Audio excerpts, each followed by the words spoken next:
about comics. Let's talk about comics.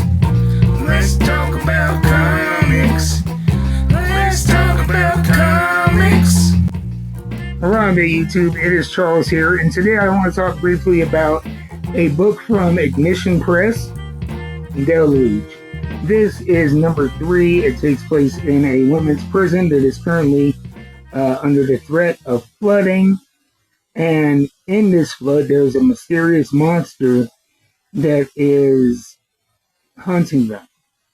It is a very creative and unique horror story, and I love the way that the action paces. It jumps between character after character, and just when you think that you realize who the protagonist is, they get eaten or killed by this monster, and you see other characters stepping into the limelight.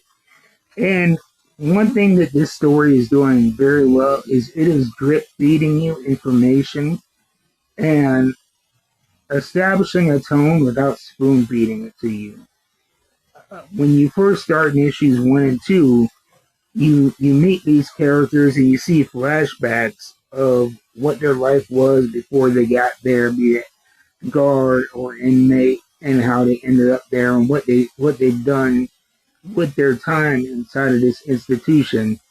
And it's something I didn't pick up on, but really soon after you meet this character and get their backstory, they end up getting killed by the monster.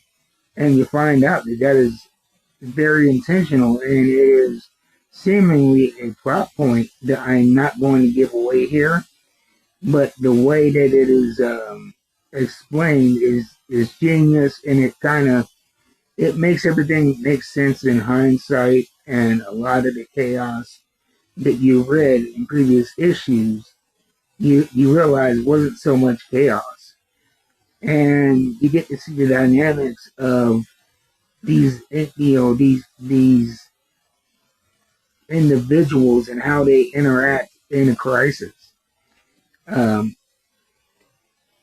really having to face what they've done via this monster. And another thing I love about this is in horror movies from my youth, you didn't quite see the main villain until the end. You would see glimpses. You would hear the subtle theme of music tone or something. You might catch a glimpse of them, and they would be revealed slowly, and you really wouldn't get the full picture of this boss bad guy until the last arc of the movie. And with this, the first semblances you see of this monster in shadows and, more insinuated. And in book number 2, you saw a little bit more.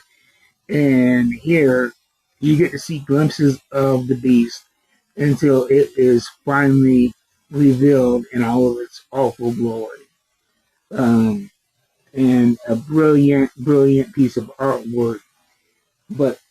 And that's another thing too that stands out about this book is the artwork. It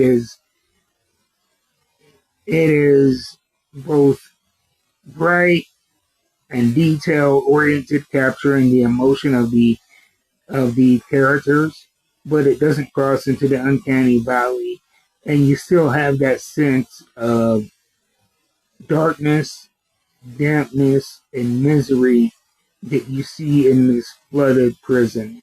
The art team has done a brilliant job with that, and seeing this setting juxtaposed to the scenes with the monster.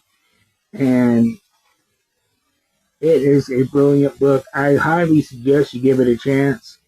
Some books I will give away spoilers and I will give key plot points, but I think that if I were to do this for this book, I would be doing you a disservice, because the joy of this book is in turning the next page and getting that big surprise, that big shock, that next story beat.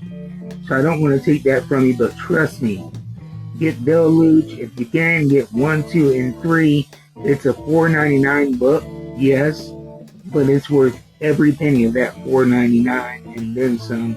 and it's a story that sticks with you with characters that even the characters you only briefly get to know, they stick with you well past the time you close the book. So that's my thoughts on Deluge, #3 from Ignition Press. Definitely a highlight of early 2026. Get it at your local comic book shops. Until then, keep reading them books. I will see you next time.